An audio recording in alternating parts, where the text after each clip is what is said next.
Today we are going to do a case study. It is a case related to company law and it is a Supreme Court case.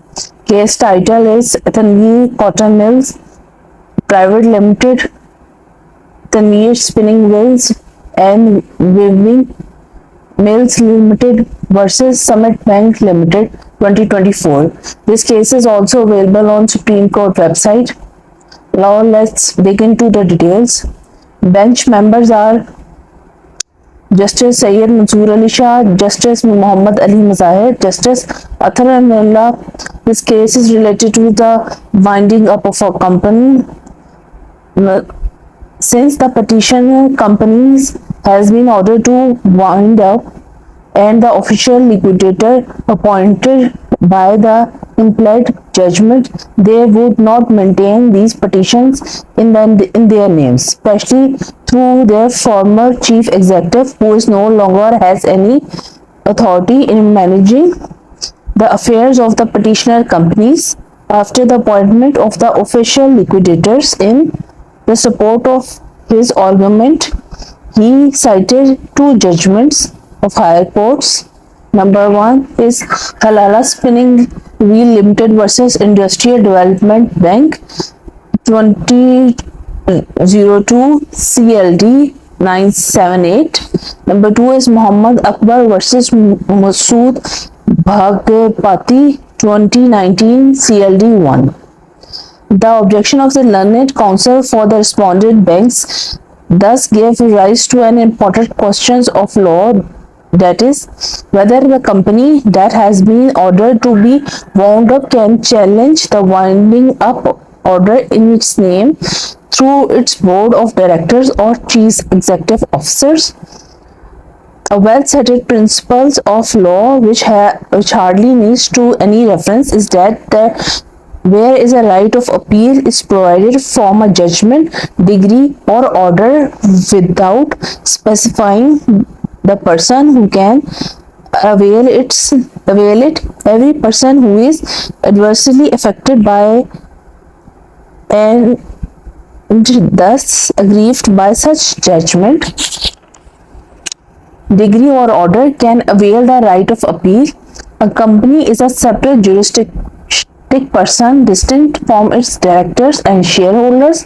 When every person has a right to appeal a judgment, decree or order made against him, a company, which is also a person, cannot be treated differently, just as any other person against whom an order is made can do. A company also has the right to argue before the appellate court that an order made against it is wrong.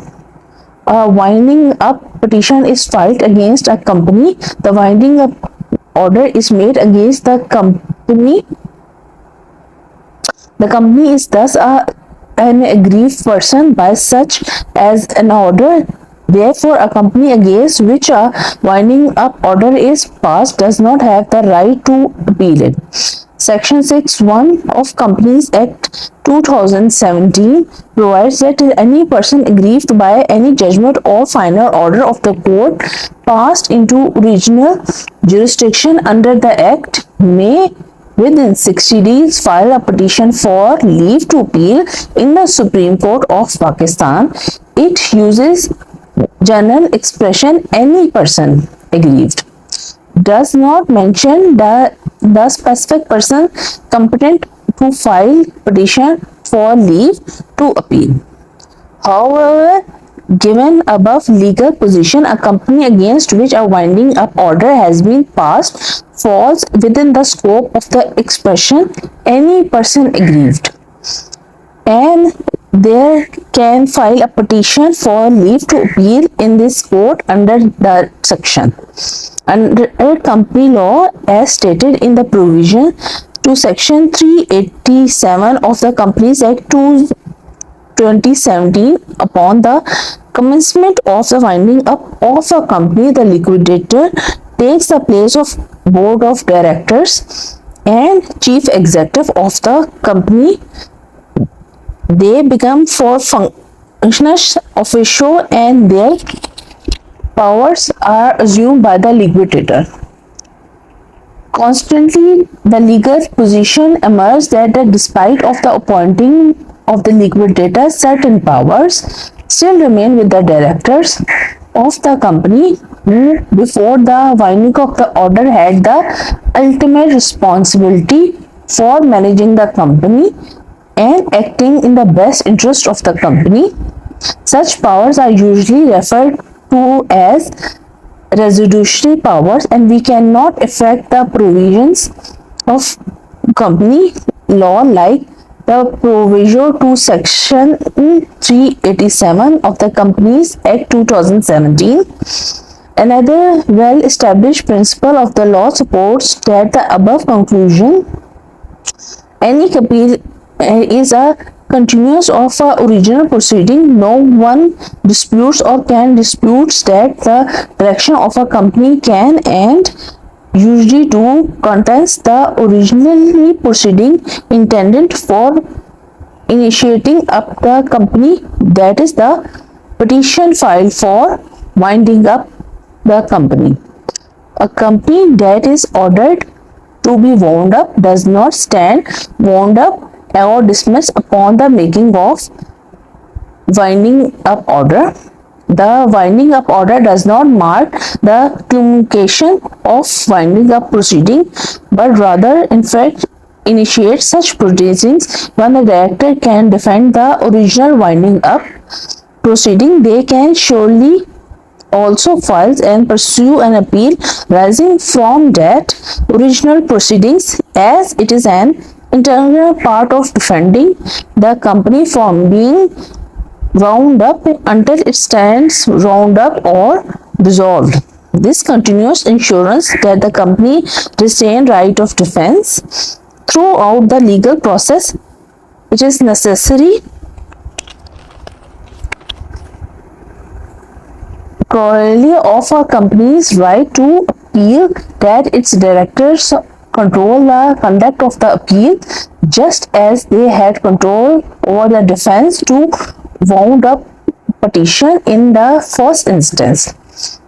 Denying the directors the capacity to exercise the company's right to appeal would effectively deprive the company of its locus standi to challenge the winding up order, which would be contrary to the fundamental right of every person, including a juristic person like a company, to a fair trial and a due process in determination of civil rights and obligation granted by Article 10A of our Constitution.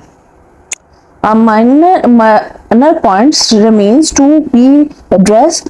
Who would pay the counsel for the company in filing the appeal or the petition for leave to appeal against the winding up order, as well as the cost to represent if the court awards the same while dismissing the appeal or petitions. Upon his appointment, the liquidator takes over the charge of all assets and funds of the company, and the directors no longer have any control or authority to make or authorize any expenditure. Therefore, given this position, the directors inevitably have to arrange the funds for payment of fee to the counsel etc. from their personal sources other than funds and assets of the company, and also bear the cost of the appeal or petition for leave to appeal any. In the case of dismissal, however, if the company appeals succeeds and the winding up order set aside, then they may get reimbursement of those expenses from the company's fund under resolution of the board of directors made after the success of the appeal. It is a very interesting judgment related to the winding up, and I think you should read it again and again to understand the due process properly.